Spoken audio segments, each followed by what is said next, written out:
Welcome to the question series of strength of materials. This is question number 3.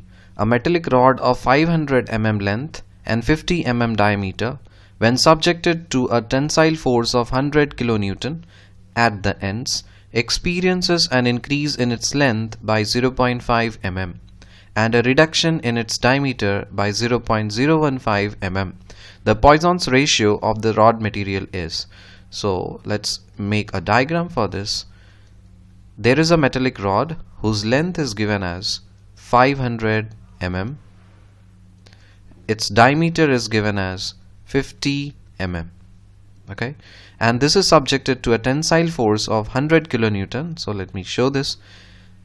100 kN force of tensile in nature at the ends, and it experiences an increase in length. So delta L, that is increase in length, is given as 0.5 mm, and the reduction in diameter, which is delta diameter, is 0.015 mm.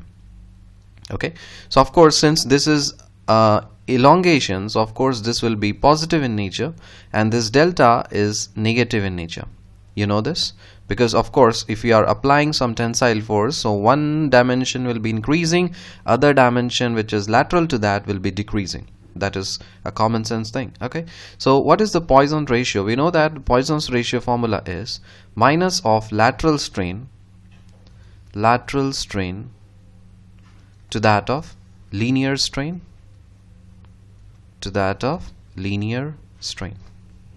How to get this lateral strain? Lateral strain means the strain in this direction. Linear strain means strain in horizontal direction. So this epsilon d, which is your lateral, is change in length by original length, so delta d divided by original diameter. So this will give you as 0.015 divided by the diameter is 50, so you can write here 50, and the linear strain, which is epsilon L, I'm writing this as delta L upon L, and this is the change in length is 0.5, original length is 500, so this is your linear strain. So substitute here. Of course this will have to be a negative, so negative of minus 0.015 by 50 divided by 0.5 divided by 500. So if you do that, you'll get the value as 0.3. So 0.3 is your correct answer. See you in question number 4 in the next video. Till then, bye.